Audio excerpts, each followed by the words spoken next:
A vague disclaimer is no one's friend. This podcast will look at episodes in relation to Buffy and Angel as a whole, and therefore contains spoilers for the entirety of both series. If you haven't seen all of Buffy the Vampire Slayer and Angel the series, go and watch them before you listen to this. Remember, you've been warned. The hardest thing in this world is to live in it.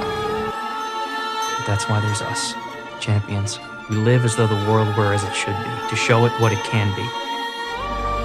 The Earth is definitely doomed. It's Tuesday, so it must be time to return to the Hellmouth. We're going through the Buffyverse episode by episode and a look back at Joss Whedon's iconic show. I'm Emcee, and I'm here with... This is Andie. And this is David. Wow, so we did it, guys. We've gotten to episode 12 of season 1, Prophecy Girl. Woo! Yay! We've gotten through the entire first season, which, as we've learned, is a little bit of a challenge at times. Yes. It really can be a challenge, yeah. Mm-hmm.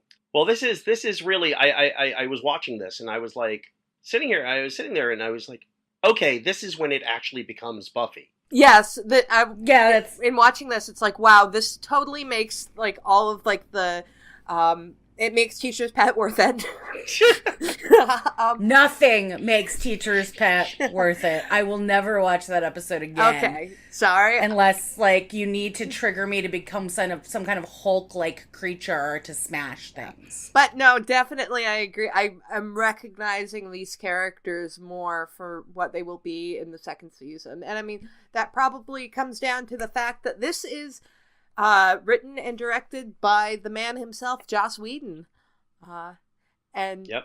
Not only that, this is the first time Joss has ever directed anything. So just think about those Avengers movies and all that stuff. That would not have happened were it not for Prophecy Girl. Which, for anybody who's seen Age of Ultron, that might be a good or bad maybe that's thing. maybe that's not the best comparison. I actually took kind of notes on how I kind of felt about, Joss's directing. Yeah. Like, he's not known for being this amazing visual director. No. That's just not, people in movie reviews are like, no, it's fine. There's some nice visuals. He's known for sort of this, the writing and pulling performances, really great performances out of his actors. Yeah, he's more an actor's director. He's very much an actor's director, which I appreciate, because most of the time, I mean, I like a cool visual, don't get me wrong. I like a good auteur filmmaker. I love, He might not be a visual filmmaker, but he is good at some very iconic shots. I know for a lot of the Buffy's hero shots come from Joss episodes, and, like the long crane shots, like coming down onto Buffy. I mean, I can think of one specifically in this episode when they're revealing her to the Masters being alive again. I was like, that's a gorgeous shot, but we will get more onto that later. So it's very Spielbergian, but yes, it's a lovely shot. So just to finish up with the stats for the episode, this originally aired June 2nd, 1997. So. Oh, this is the day before my birthday. Huh. Yay, well, happy Buffy. birthday.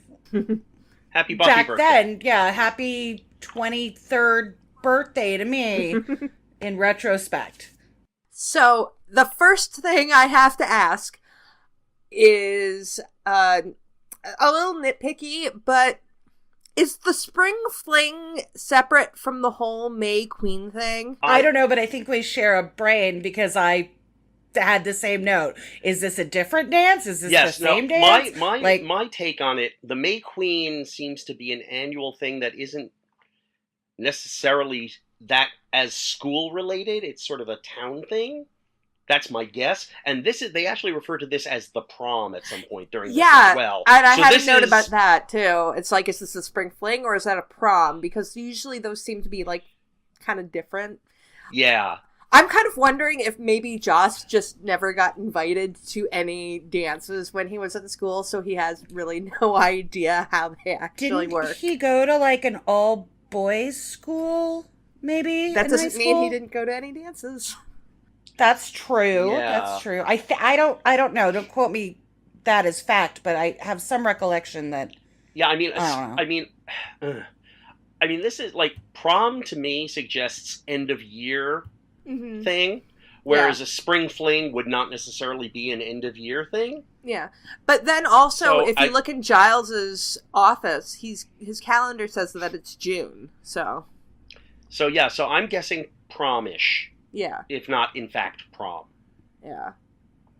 Yeah, I mean, I know schools in different places stop and end later than I'm used to, because for me, prom means the first 1 or 2 weeks in May. Because graduations are like May 15th or 20th. Yeah. So, but a lot of people stay, go into June. So I don't know. Whatever. I don't know anything about high school. I dropped out when I was in 9th grade, so.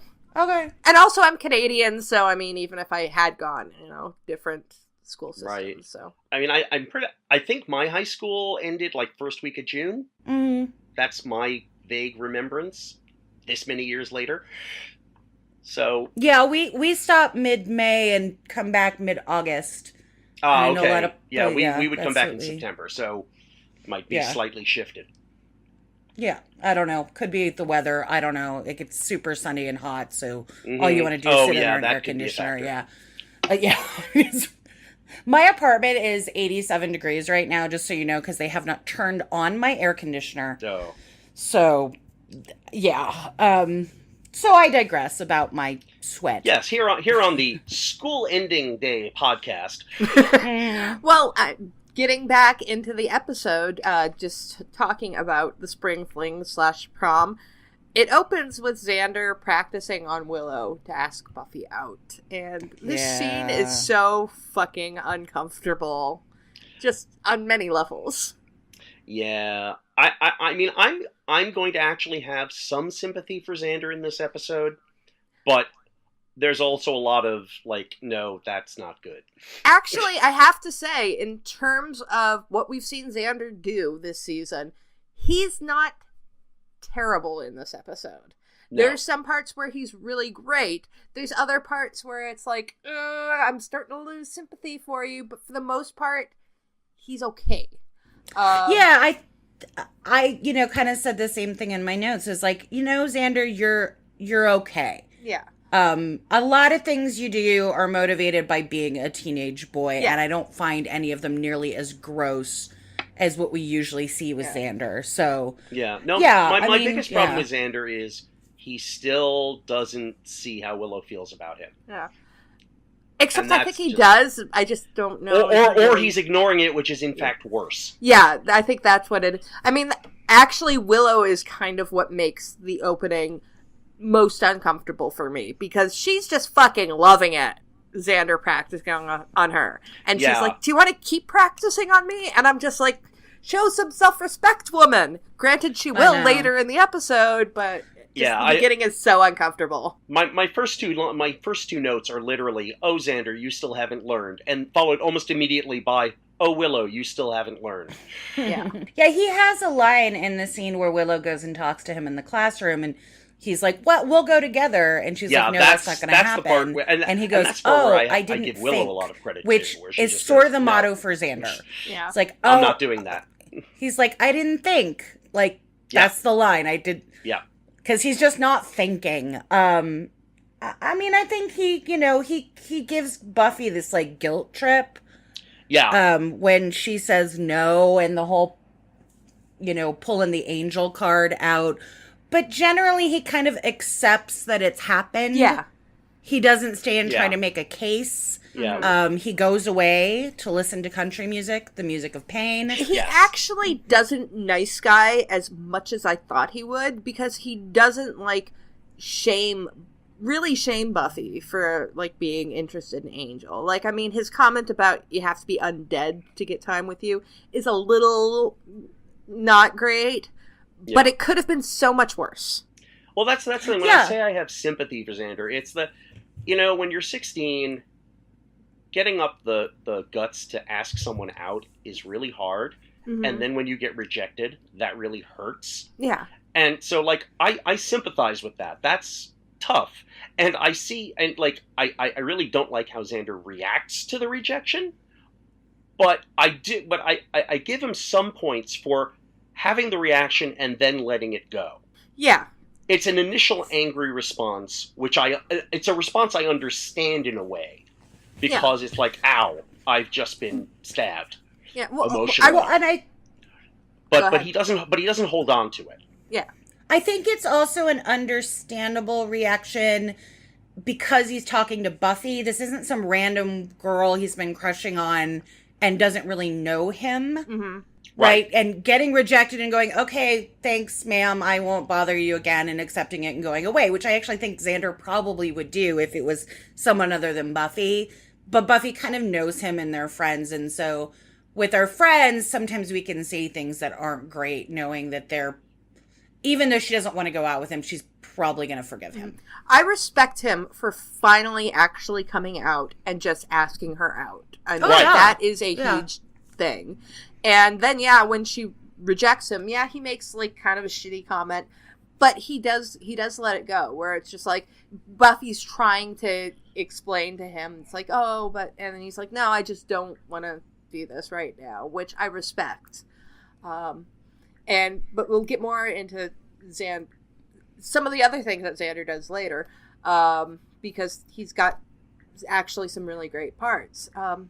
But after we have the uncomfortable scene in the bronze, we get a small fight scene with Buffy, which I can definitely see that this episode was set up to be a finale, because this opening fight scene with Buffy really reminds me of the opening fight scene from The Gift, which is another false finale. Buffy fighting against a vampire. Of course, the thing is, the line 3 in 1 night, my only note on that is, how quaint! 3 in 1 night? That's a big deal for you at this time. Yeah. Well, I mean, I wonder how many vampires she actually averages a night. Like, 3 seems like fairly average. I don't think there's, like, hordes of them roaming around all the time. Yeah, well, but 3 in 1 night for her is, I would say, probably average, but here...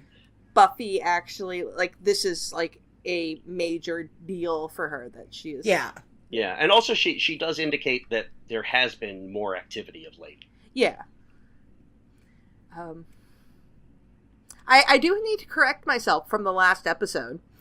It's not Mitch. It's not Kevin. Mitch. I was sure it was... Well, They look exactly the same. They do. They really do. Yeah, and she doesn't really refer to him, like, until the later scene where she's talking about Kevin, and then it's like, oh, wait. Right. Oh, it's not the same guy. I was sure it was. But yeah, dudes look the same. It's, kind of that, average, WB high school guy, who is probably, like, 27 years old, really. Well, then so is Charisma, so... Well, yes. Yes. Yeah. Basically, interchangeable football team guy.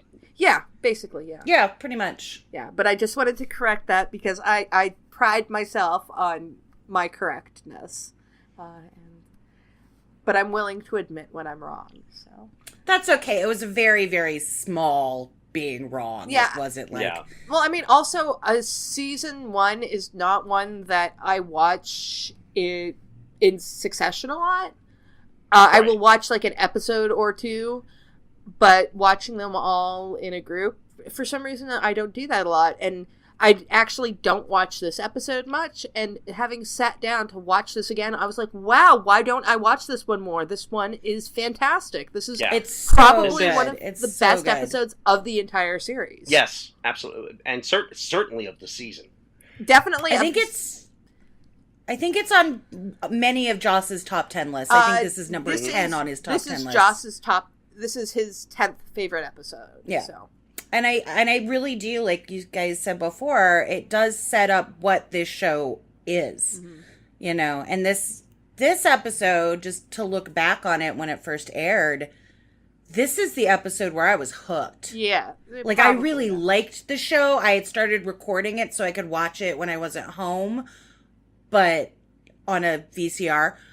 But yeah, this one just pulled me in, and I never loved anything this much. I have never loved anything as much as I love Buffy, besides, like, human beings that I love. And animals. Yeah. Come on. You're going to hurt River's feelings. And I'm sorry. Well, I'm sorry. My cat is a person. She thinks she's a person, and we all think she's a person. So there's that.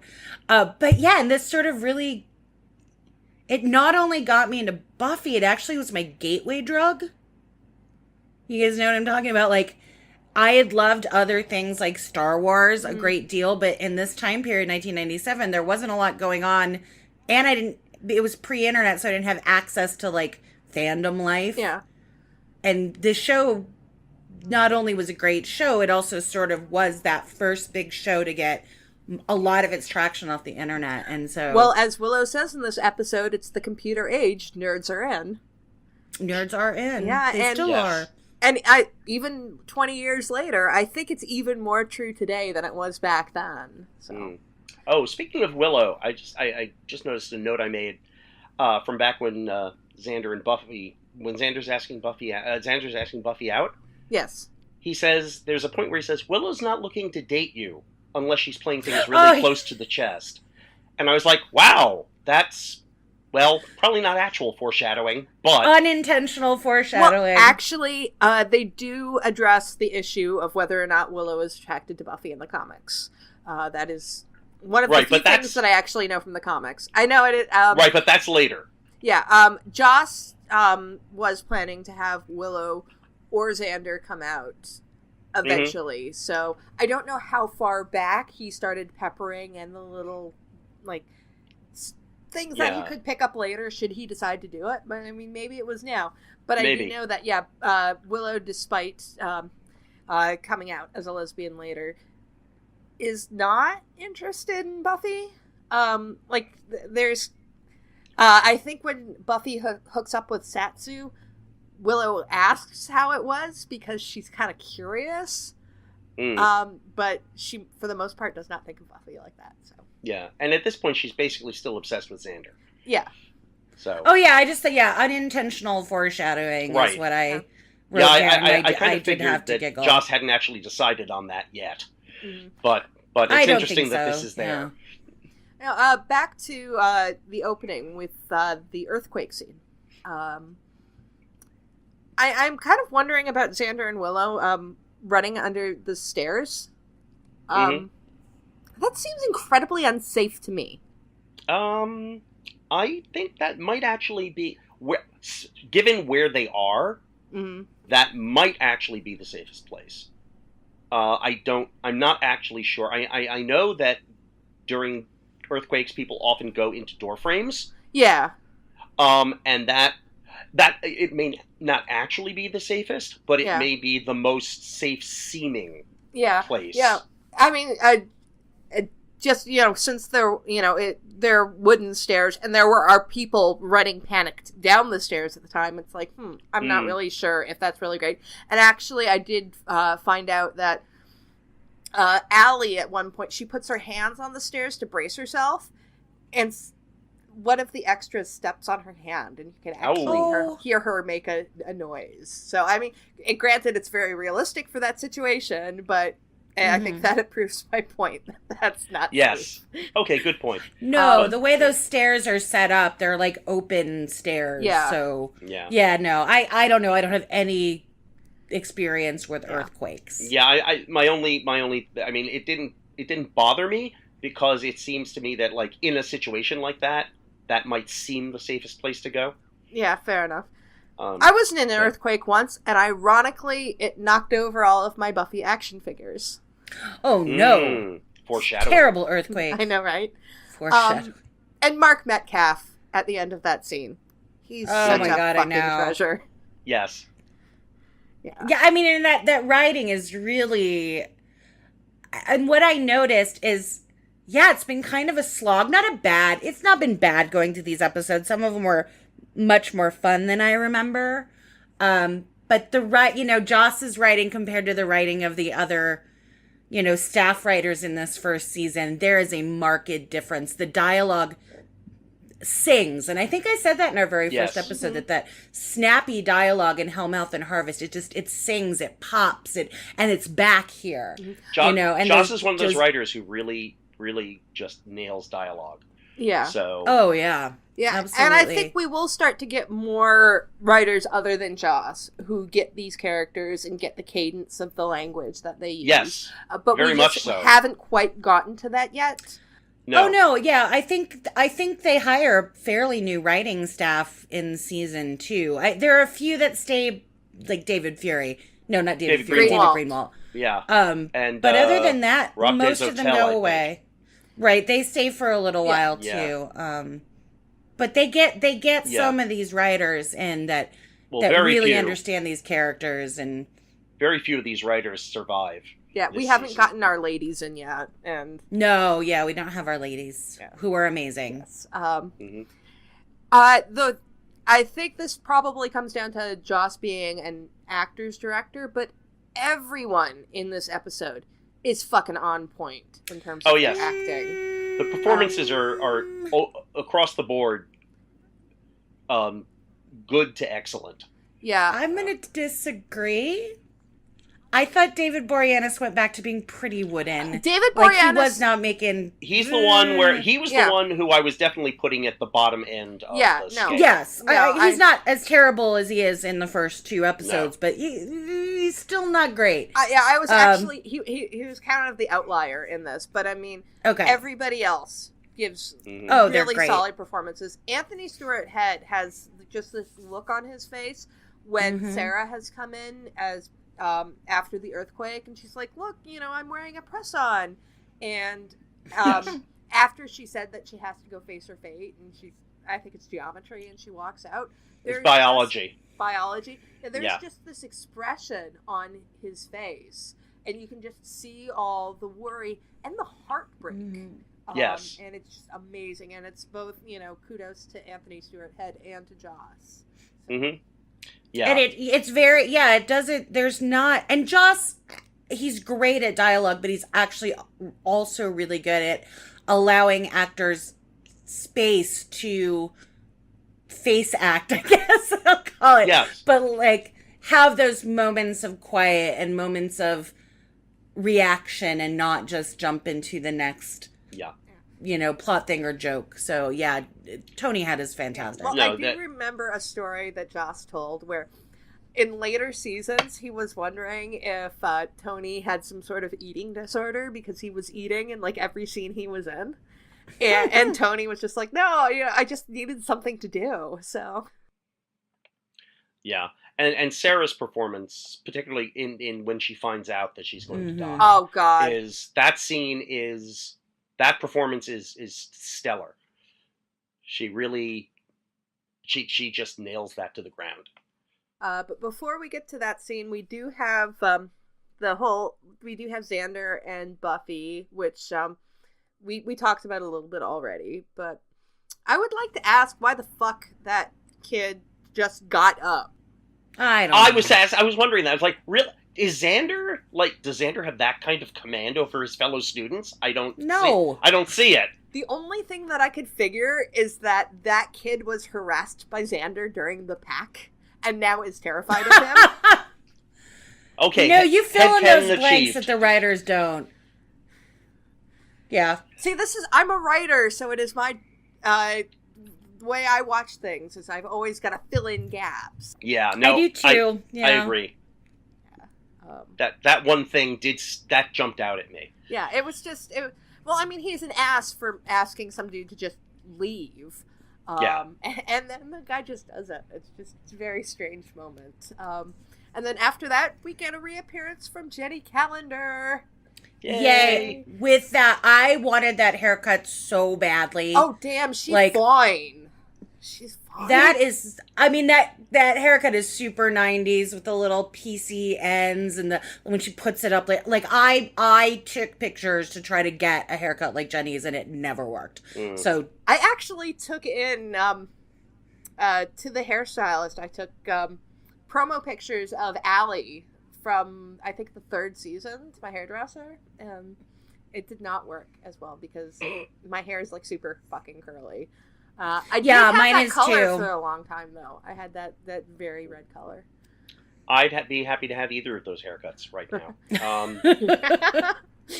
But, No, if I still had hair, my hair would also be too curly. But yeah, I have really curly hair, and it just never. I try to get Buffy's haircut like she has in Gone when she chops her hair off because I thought it was super cute. But it just doesn't work. I mean, I kind of have that length of haircut now, but it doesn't. Yeah. Yeah, my hair is like a big puffball, so whatever. And Jenny ends up talking about portenses of the apocalypse, which is, considering how many apocalypse there are in Buffy, we don't get a lot of portenses. No. That's kind of just in this. And then I was thinking about it, and I think the next time those kind of portenses come up is in Reign of Fire on Angel. Because they do get those kinds of things happening. And I thought it was kind of weird because they're so freaky. All of those things. Those mentioned are super gross and freaky. Apparently, there was originally supposed to be a Rain of Stones. Yes, it's a deleted scene. Yes, or a deleted, never filmed scene. Yeah, they couldn't afford to do it. And actually, since I mentioned Rain of Fire, they actually end up doing something very similar to that over on Angel, but they do it with like dive bombing birds, like attacking the hotel. So save the idea for when they have more money. Yep. Well, yeah, I mean, they have a much bigger budget at that point to be able to do. One of the facts that I read is they had no CGI budget. None. It was just not allowable in the budget. Yeah. Yeah. I mean, the thing is, if they film these all in order, I mean, they were at the end of their budget. Yeah. Yeah. Though I have to say that the Hellmouth Spawn looks pretty good, considering. It was done by Optic Nerve Studios, who has won Emmys. And it says that they won an Emmy for Buffy, but I couldn't actually find, like, in Buffy's, like, awards that it said that it won an award for that. So I'm wondering if maybe this... One of them got an award for makeup, I think. Yeah, but I didn't know if that was connected to Optic Nerve. Maybe it is. But the owner of Optic Nerve, Glenn Hetrick... is on Face Off. He's on Face Off, and he's also a costume designer for Lady Gaga. Yes, this is true. I watch a lot of Face Off. I have done some makeup special effects in my time in micro-budget movies and have friends in the industry. I had a friend who was supposed to be on Face Off. But she Me too! My friend wasn't able to get a visa because she's Canadian, so... Oh, mine had a contract with another production, so he did a lot of the special effects on those really terrible Sci-Fi Channel movies. Oh, so... And since he was under contract... Well, no, he was under contract to, like, NBC Universe. I don't remember. Does your friend do asylum movies?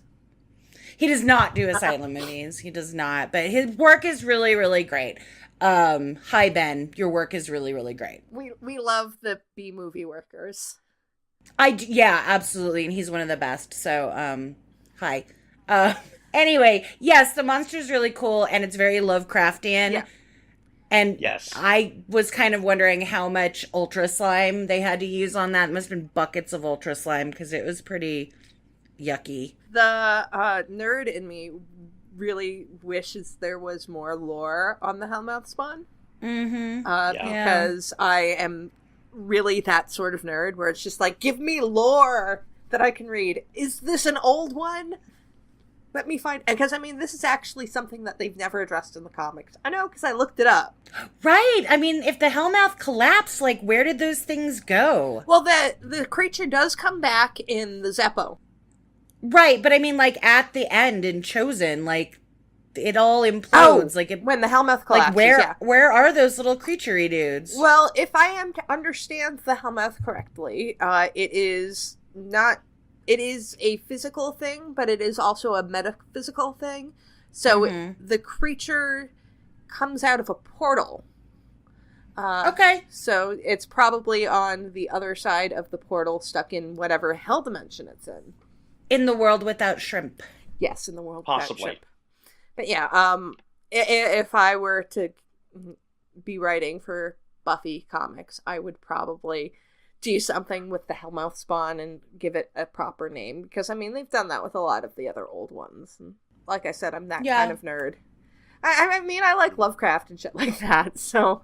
Yeah. No, it's very Lovecraftian. It's it's rubber monsters, but I like classic Doctor Who, so rubber monsters just don't bother me. Oh no, nothing bothers me anymore because yeah, I'm like, whatever, Clash of the Titans, well, which is amazing stuff. Yeah. But yeah, that kind of practical effect that you're like, well, it's a little cheesy. I kind of sometimes like it better. Yeah. Mm-hmm. No, I totally dig that. So we have Cordelia and Willow actually having a fairly an extensive conversation. What's up with that? Yeah, and it's fairly civil for. I mean, it's very civil. Yeah, it's very civil. I'd be lying. Willow's the one that's a little uncivil because she's obviously looking at Xander. Yeah, she's like, yeah, whatever, Cordelia. Also, I'd be lying if I said I didn't ship it a little bit. I kind of do. Just a teeny tiny bit. And I mean, we will see more of this dynamic come up in season 2. And I do remember back in the dark days of fan fiction mailing lists, reading a fic about Cordelia and Willow in the supply closet in Schoolheart. Okay. But this is kind of like the first scene of them really, not having like this antagonistic relationship. So I just pointed it out. And also totally, good on Willow for saying that to Xander. I mean, oh, absolutely. Yeah. Yeah. Yeah, she actually is like, yep, I'm not going to do this, and how dare you kind of ask me, which is where we get the line, I didn't think. Well, no, Xander. No, you didn't think. No. You didn't think. But I really respect her for saying no to him, because you saw just how much she was loving being the practice person. Yes. And it probably did kill her to say no to him. But, she's like, yeah, you're just going to be bitching and moaning to me all night about Buffy, and I'm just not going to put up with that. So, and I mentioned it earlier, but it's one of my very favorite quotes in all the seasons where he says, listen to country music, the music of pain. I have said that before. And then that Patsy Cline insert, I belly laugh every time I see, I fall to, I was like, oh my God, that's just, it just tickles me. It's just a tiny little thing, because he says the line and then they follow it up in just this really clever way. And I don't know why, it always makes me belly laugh. It's just one of my favorite things ever, so. And that Xander's got a Patsy Cline album at home, because he just doesn't seem the type. But the joke still works. It lands. I was assuming it had to belong to his parents. Oh, I'm sure. I don't know. I was kind of a weird teenager, but has anybody actually done that before? I mean, it doesn't have to be country music, but just sit in your room alone and brood about a person that has dumped you. Yeah. Okay. And I probably listened to Patsy Cline, because I don't think it's within Xander's musical wheelhouse, but I was certainly listening to Patsy when I was 16 years old. Okay. I was a huge, huge Patsy Cline fan. But, or The Cure. I was probably sitting and crying in my room listening to The Cure or Depeche Mode or, some kind of whiny, well, not whiny, I love The Cure. They're my favorite band, but yeah, I did. I sat and brooded, and I wrote in my journal about how sad I was, and yeah, I totally get it. I get Xander here. Okay. Yeah, I didn't do that in high school because I couldn't be dumped because no one went out with me. So I was just didn't happen. I got dumped a lot. Okay. A lot. I dated, which was great. I have that experience, but I got dumped a lot. So, that's okay. It's fine. You seem to have survived. Mm-hmm. I did survive, and yeah. Yes. That brings us to I think the crux of the episode. This is the scene that super makes it, and that's Buffy coming into the library to tell Giles about the blood coming from the sink, and Giles and Angel are talking about how Buffy's gonna die, and just the entire Sarah Michelle Gellar fucking owns this scene just she so really hard. does. The second she starts laughing because she can't believe what she's hearing, it breaks my fucking heart, because it is this slow build to her getting angry, It's just so beautifully done. It's just a fantastic performance, and she runs the entire gamut of emotions. Yeah. She just, it just works perfectly. Then there are subtleties to the performance, right? A lot of actors, especially younger actors, even though she's been acting since she was 5, tend to go to the screaming place, right? All heightened emotions are the screaming place, and she really hits, the gamut of all these emotions, and it's such an emotionally beautiful performance, but it's also a very technically beautiful performance. How she's able to do that. When she says, you think it will hurt, I'm sorry, I lose it. Yeah. I lost it again when I watched the episode this afternoon. Yeah, I mean, she does eventually reach that true anger where she's yelling and throwing at things, but even that, I mean, it's not overdone. And I mean, and she does have this build where it's like she goes from disbelieving and she's then trying to, asking all of the questions about whether it will hurt. Whether Giles, she almost sounds betrayed by the idea of Giles training this new Slayer, and also betrayed that he didn't tell her. She's like, you should, what, you weren't going to tell me. Yeah. And then at the very end, after she yells, "I don't care," and then she follows it up with that very small, "I don't care." And you can tell she really does. It's like she knows what her destiny is and she knows she has to do it, but she wants to believe that she doesn't care, and it's just, But then it's just like, I don't want to die. And I'm just like, Sarah. Yeah. How did she never win an award? It's a genre show and never gets nominated, and I find that Sarah Michelle Gellar's acting is always really technically good. Yeah. And I think it takes a director or a script that's really good to bring it out of her. Yeah. So sometimes I don't always see the potential I know that's inside, but as Buffy, I pretty much always do, because even if Joss isn't directing, there's a strong presence and through line of the directors on this show, and she's stunning. It's a stunning performance, one that's always really just, I cried this afternoon. It happened. No, I mean, I didn't cry, but I was getting glassy. This is a very emotional episode. I didn't full on baby bawl this time. Like the first time I saw this, I know that I bawled. This time I was like, oh, Buffy, and then like 2 tears, and I haven't watched this episode in quite some time, but this episode is just full of heartbreak. Yeah. We've said that this is kind of the start of, Buffy as most people know it. And I think, like, even with the character of Joyce, we're starting to get that. When I see Joyce in this episode, I was like, wow, Joyce, you're actually being a good parent. She is. Yes, this is where, even Joyce comes into her own here. Yeah, because, being supportive of Buffy, noticing that something's wrong, and that whole, the conversation about, like, her experience at her homecoming dance is just very, very sweet. And Joyce feels like an actual character in this episode, rather than just an obstacle for things with Buffy, or a wall, somebody for Buffy to act against. She is actually there, so very much so. Yeah. And I do have one question, a technical question. Giles has Angel's phone number? Yeah, I mean, the fact that Angel has a phone. Angel has a phone. It's like, what? Yeah. And why does Xander know where he lives?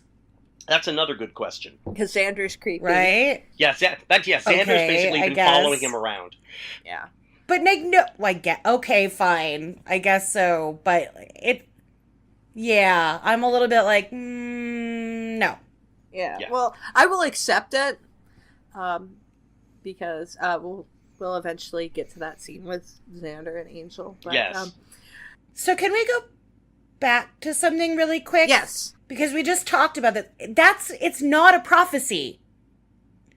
Like, we talked about this a couple episodes ago. It's a list of instructions. Yes. And all she really had to do was quit. Her instinct to quit was like, right. And the master actually tells her the prophecy was bullshit. Yes. And the only reason he's going to escape is because she came down and followed the list of instructions. So I don't know if I'd call that an actual prophecy, So, again... there's the whole prophecy of how she's not going to recognize the Anointed One. And then as soon as she sees the Anointed One, she walks up and it's like, hey, no, you are. Right, because Giles is like, it's probably a little kid. And she's like, okay, let me look for a little kid. It's not a prophecy. Yeah. Oh, look, there's a little kid. Okay. I will follow him. Well, the whole... you're the guy. The whole idea of prophecies are all really weird. I know, but the Buffy prophecies are not prophecies. They're just... Yeah. And it comes up later on Angel, even. Some of those prophecies wouldn't happen unless someone did the thing that... I'm just honestly, no. I think Joss has read Oedipus Rex too many times because every single prophecy is self-fulfilling. Mm-hmm. Yeah. Yeah, okay, for sure.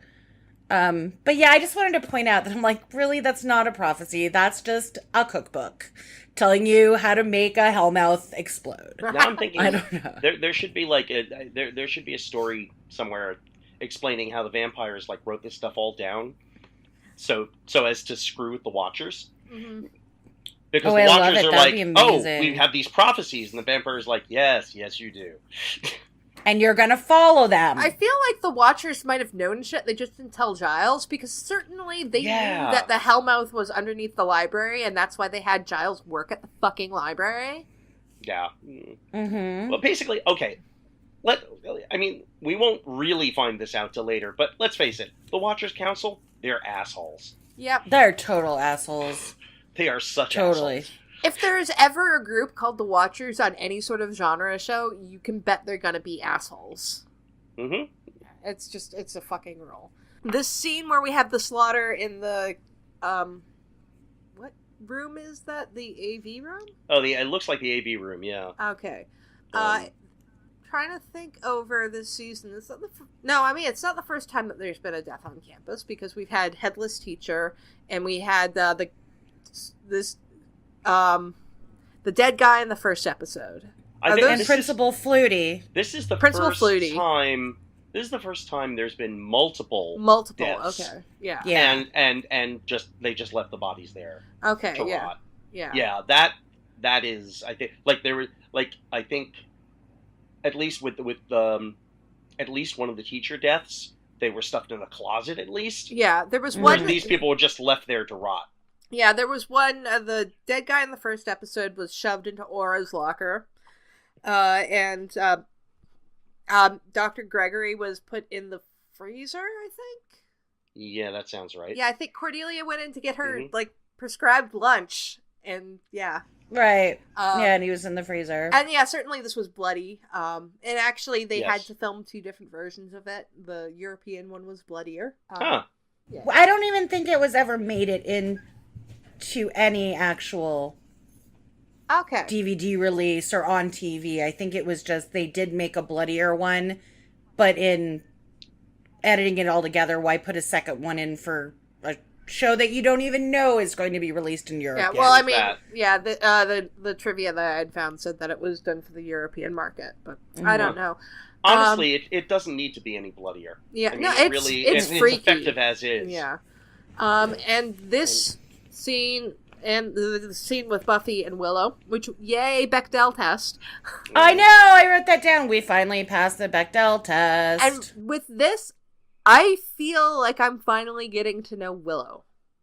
Yes, this is definitely the first episode where Willow really becomes a character rather than a plot device. And also we see the huge Allie eyes.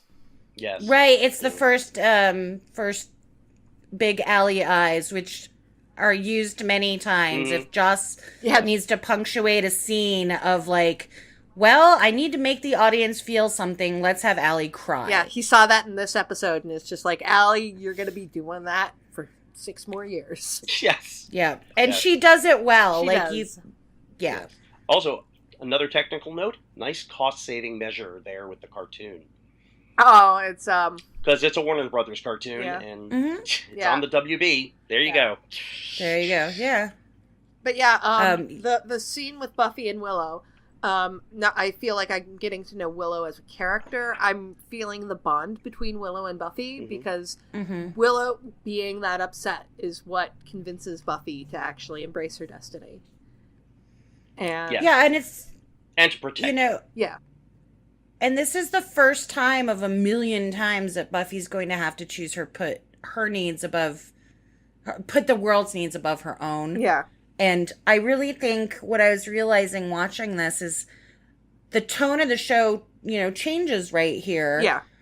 And there's a sadness for me that she will never be able to go back to who she was before. Yeah. And I'm not talking her Cordelia like before, but, she's going to survive dying. She's going to survive her first apocalypse. And I think that Sarah Michelle Gellar plays that underlying sadness in everything Buffy does without being a total downer, but it's always there. Yeah. From this point on, it's always sort of underneath, and it gives a weight to that performance. Buffy realizes in this that even if she survives what happens with the Master, she is going to die as the Slayer. She is not going to live to be an old woman. Granted, that might have changed by the end of Chosen, but throughout the course of the show, Buffy knows that eventually slaying is going to be the thing that gets her. And that starts here. Mm-hmm. Yeah. Again, it's this Sarah Michelle Gellar, even in the lighter episodes with all the fun, there's always something behind her eyes that just really has such a weight and a sadness. And I appreciate that in her performance. And again, without bogging it down, without being like, oh, Debbie Downer, wah, wah. That won't happen until the sixth season.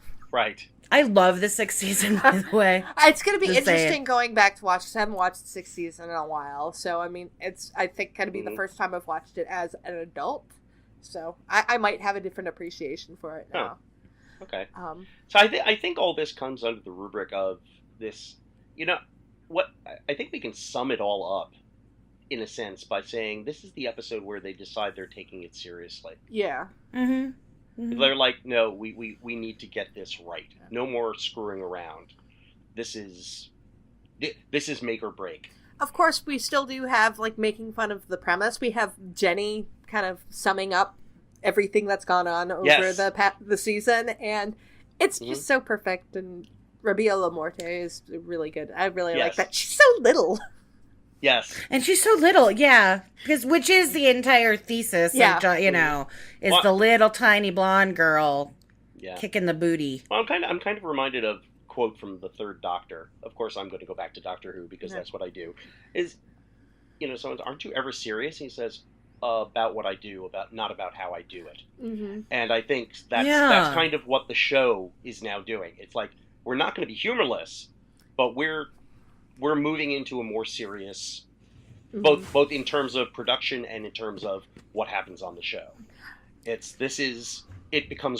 real now. That doesn't mean we can't make jokes, but we're... Yeah, that's a really great quote. I love that. I also love the Third Doctor, so there's just to warn our listeners, we are a bunch of Whovians around here, so we will bring up Doctor Who whenever we can. It'll happen. Yeah. It will happen. I mean, I'm just a general nerd, so, we've talked about my cat, but her name is River Tam. Ah. She's named after a Firefly character, so, Okay. Well, okay then. That's all right. Yeah, that's all right. Not after River Song. I don't have cats named after Buffy characters. I do have Gandalf and Skywalker. So yes, of course you do. Yeah. I have to bring this up because we've often brought up fashion on the show, but Buffy's white dress and leather jacket. Hashtag cosplay goals. Hashtag I actually kind of want someone to remake that dress for my wedding. I was gonna bring that up. I was gonna say that you should make that for your wedding, and then I will wear the green dress because I'm not going for the blood larva and burlap. But. Right. So, listeners, I'm getting married in about a year and a half, and Emcee is one of my bridesmaids, and we cannot get the other bridesmaids to agree to wear the green dresses from Hell's Bells, and nor do my 43-year-old arms want to wear the strap sleeveless. But no matter what, there will be a leather jacket over my wedding dress, and so. Yeah, so that dress is amazing, and I kind of really want to incorporate it into my wedding. And we'll have to instruct everyone at the wedding to say, "I like your dress." There are many people coming to my wedding that would say that as a reference. Yes. Like, I do have friends that love the Buffy that will be attending. So, yes. So, yeah. I think you should totally do it. And I kind of want to. I might be able to help you, like, make it something that you can work with. Okay. So Giles' knockout count. Yes, and knocked out by Buffy. Yay! But was he not? But he wasn't knocked out in the head. He was in the chin. Well, it's just part of your head. But he was knocked unconscious. So he was knocked unconscious. Yes. Okay, not hit over the head. Yeah. No. I believe this is the third one. Sounds about right. Yeah. I found a webpage that listed all of Giles's head knocks, and I think this is the third one. Yeah. Yes, and I actually there was a video that had all of YouTube them? that had it had all the running jokes. It started with the world without shrimp, and went through several running jokes, and they included with the Giles knockout count. They included the time when he'd been in Britain. He says, "Now I know I'm back in America. I've been knocked unconscious." Okay, actually, this is the fourth time Giles has been knocked unconscious. Wow. He was knocked unconscious in The Witch, Never Kill a Boy on the First Date, The Pack, and now this. Okay. And actually, looking at the whole list, this is less than I thought. But we will... he gets knocked in the head more in the first couple seasons. Yeah. Yeah, because I had that list too. Well, I mean, this is why he moves back to England, so he won't get knocked out anymore. Because us bloody colonials are so violent and something like that. Yeah, I can't. Less civilized. I can't say I blame him. And I really love the line, "Think of something cool, tell him I said it." It's a great line, and also Sarah just sounds really sad when she's saying it. Yes. Because she wants to go out cool, but she's just, at this point, all she can think about is that she's gonna die. Yeah. I mean, this is the most serious episode. Oh yeah, definitely. Season. I mean, like, there is humor, but even the humor that's in it is really muted. It doesn't evoke real laughter. It's sort of a sad humor. Yeah. Most of it, and it may be the most serious one of the series. It's maybe one of the least humorous episodes of the entire series, actually. I think, even though I actually think there, of course, but there are a couple of lines though that really do give me quite a bit of glee that are really quite funny, but that are really, really quotable. Especially when he's talking, Xander at the very beginning is talking to Willow about like mating and the teenagers. Yes. Like, it's just it starts out humorous, but once it goes over that line, everything kind of has a black.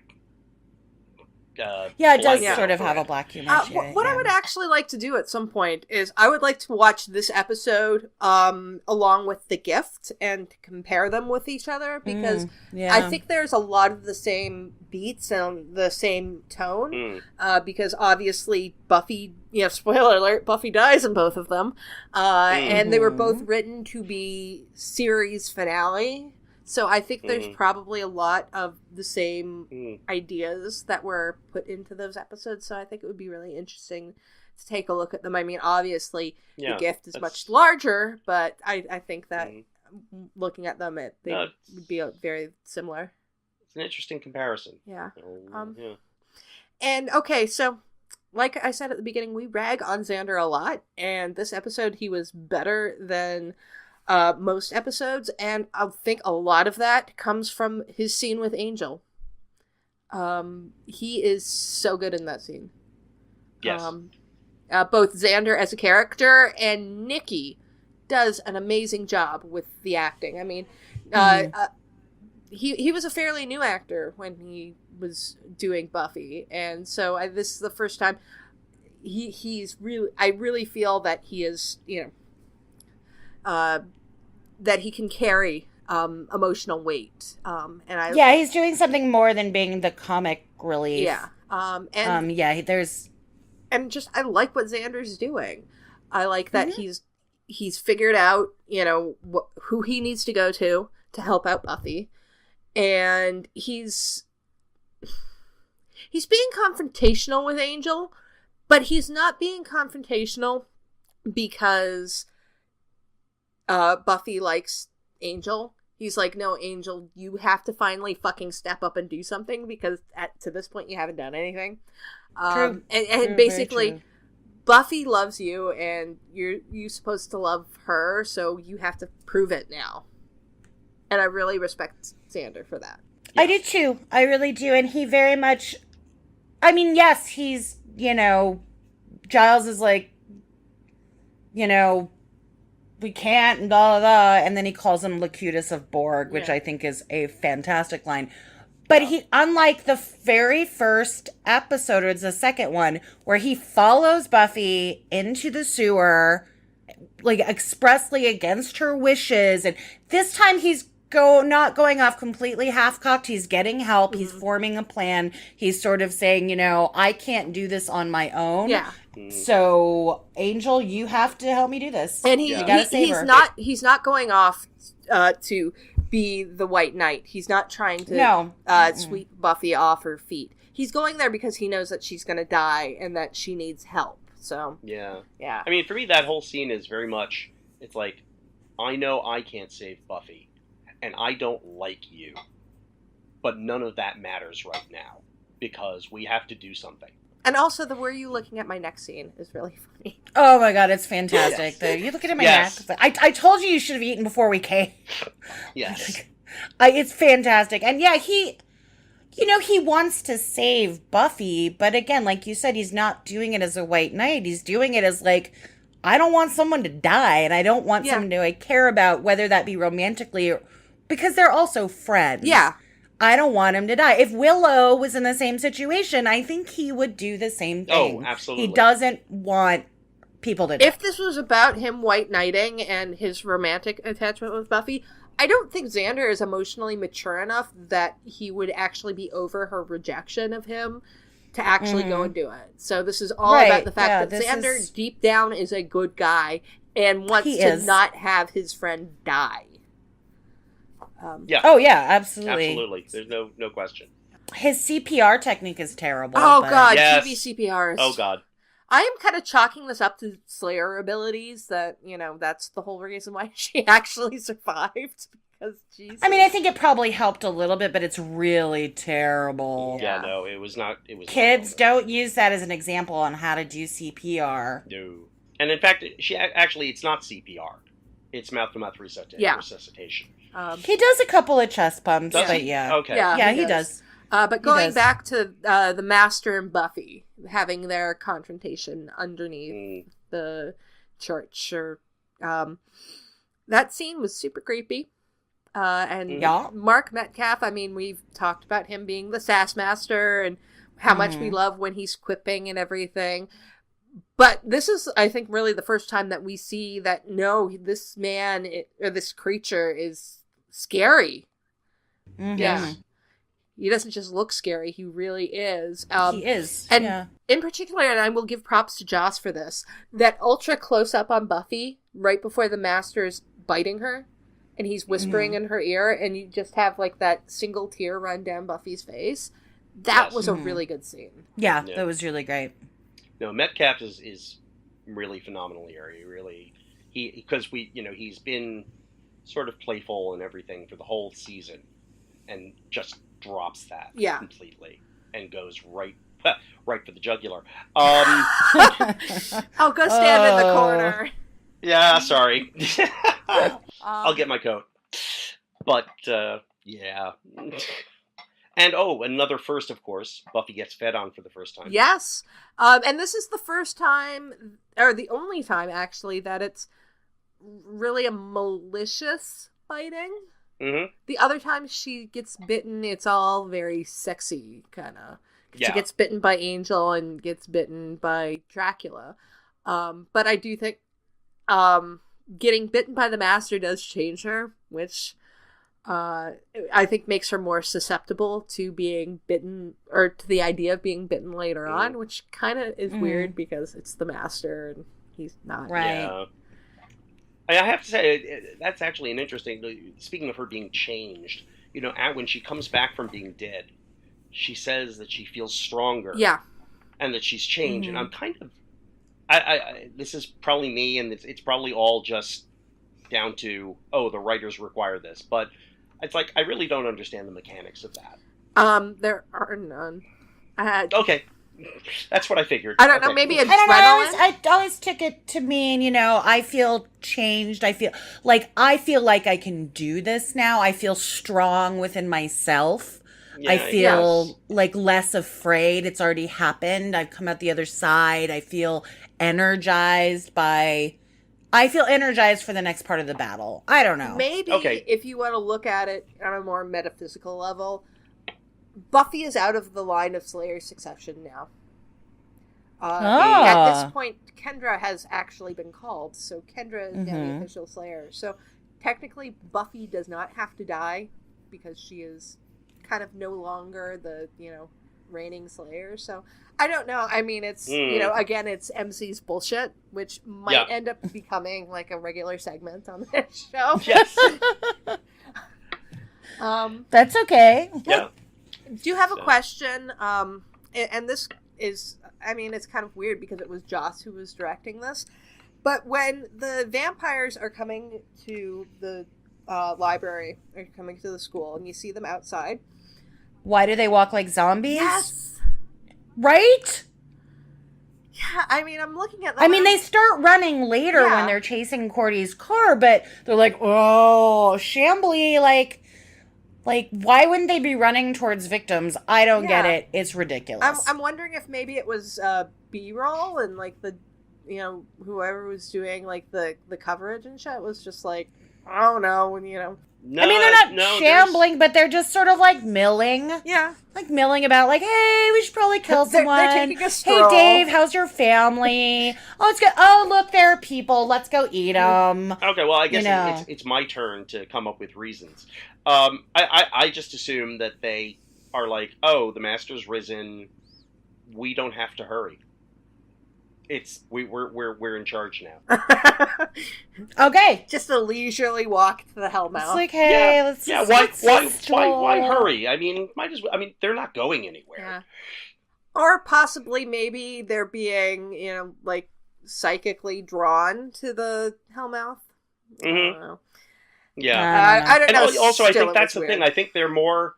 I think actually that makes sense. It's more that they're heading towards the Hellmouth. It's not that they're looking for victims per se at that time. It's just like, we are heading to the Hellmouth right now. Right, and obviously it would take all these extras and stuff, but we haven't seen, like, I'm assuming these are the Master's minions and not just, like, vampires pulled to the Hellmouth, but we haven't seen any of them. Yeah. Right. Vampires matter very little on a show called Buffy the Vampire Slayer. Yeah. And in terms of nitpicking, we mentioned this in the last episode, but David's whole I have no breath thing would be a lot more effective if he weren't just panting. Yeah. Which I don't think is David's fault necessarily. It's the fault of, like, let's come up with this mythology where vampires can't breathe and then ask actors who are living, breathing human beings but they'll not contradict breathe. this later. So, It's like, no, it's just, this is just bad planning. Yeah. It works for the scene. It's important for the scene. You have to have Xander do it, not Angel, and all that stuff. But I'm just like, really? Okay. It's plot necessary, but it doesn't actually work for the series. Yeah.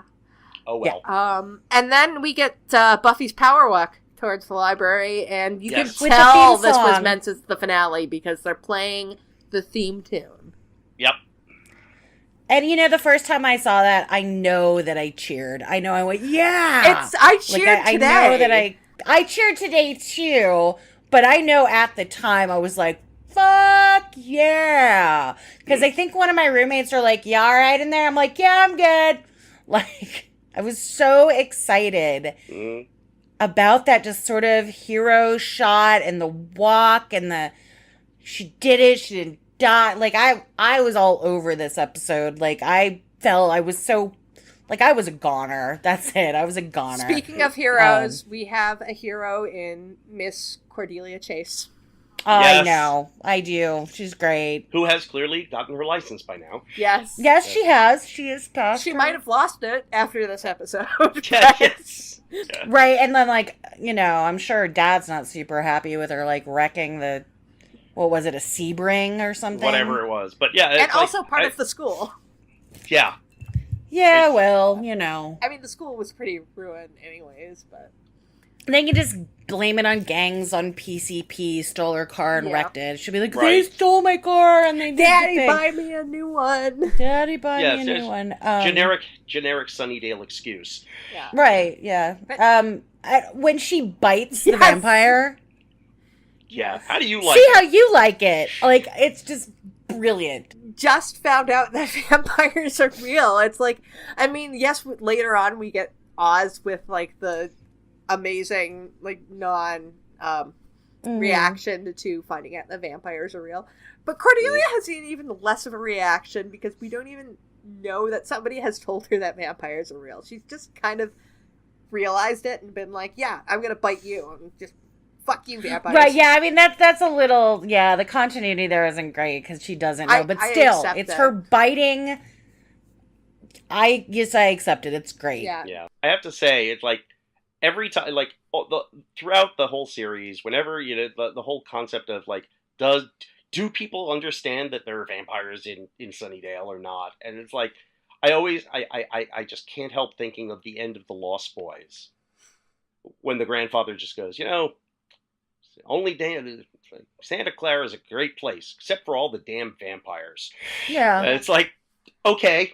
Which they kind of reference when Amy Mann comes on the show. And she's like, I hate playing vampire towns. Yes. Yeah, for sure. Yes, that's her great line. I mean, I think people know weird stuff happens, whether they actually call it vampires or not. Yeah. But, yeah, I mean... Right. I mean, I wonder what the real estate market's like there. It's got to be, like, super cheap, because, like, right? Well, how do you think Buffy and Joyce are able to hold on to that pretty nice house? Like, it's a very nice house, yeah. And, I mean, like, Buffy's even able to hold... I mean, she does have money problems, but she's able to hold on to it on a, you know, fast food salary. Well, I mean, Giles gives her money. Yeah, but... I mean, Giles has cut her a check when he finds out that it's really bad, but we'll get there. Yeah, we will. I say that a lot. We'll get there. That's far. Yeah, a couple years. Yeah. Yeah, and I mean, like, at this point, with this episode, everything happens so fast now in this episode. Like, there was so much build up with, you know, getting the characters to the place where they need, and then at the very end, it's like... And here's the end fight, which is not a criticism. It's not a great fight. It's really It's a pretty anticlimactic fight. Yeah, it really is. I mean, the best part about the fight is the, like, Buffy's, like, quip after quip after quip. Yeah. You know, ending with, you have fruit punch mouth. Yes. Though I don't really care if the line I skipped or I flunked the written. I kind of like that line. What can I say? I like that line. I don't know. I think out of all of her quips in this episode, that was probably the weakest. I don't know if it was the line itself or it was maybe Sarah's reading. And you know what? She's done such a great job throughout this episode. And Joss did such a great job writing Buffy. I'm going to let her go on the fact that this line was weaker than the others. So. Whatever. Yeah. That's fine. There is a gaffe here. There's like a... So in the scene when she's fighting... she's wearing the white heels. Yeah. And then she's kicking him and she's wearing like blackish, brownish boots. Yeah. And then it goes back to being white heels. Mm-hmm. And yeah. So that's a thing that happened. I didn't notice it. I was just looking up trivia and like unmatchy things. Yeah.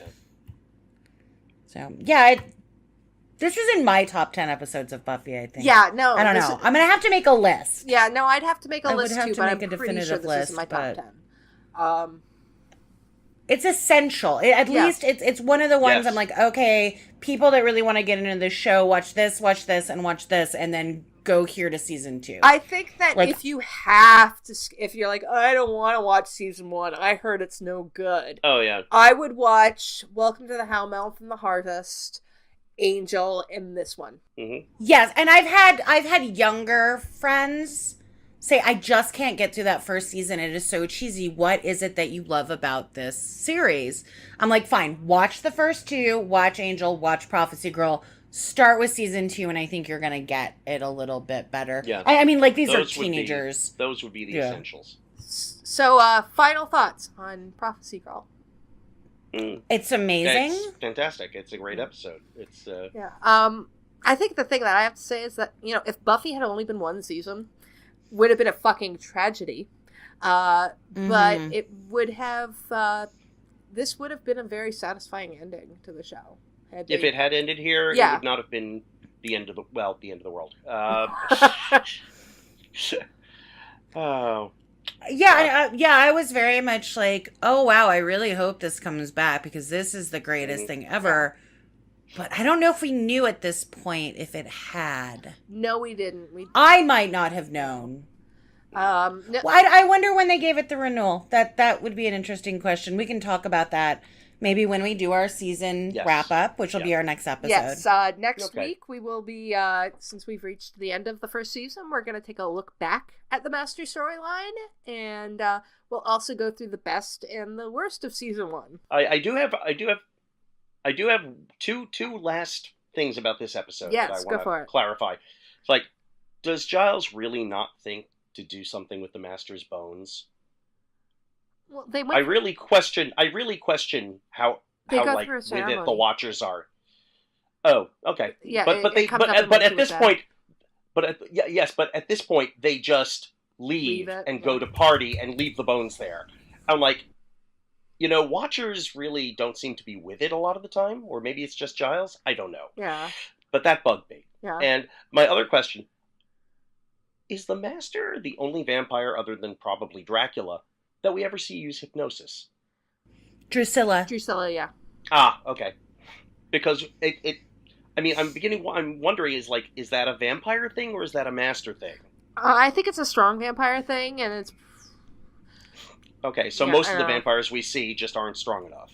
Yeah, and Spike says, I think in Buffy versus Dracula, that Dracula taught... Showy gypsy tricks. Right, but doesn't he teach... I don't know. But yeah, Drusilla can do it. Yeah. Drusilla, we see it later. Of course, Drusilla's special to, even before she was a vampire, so...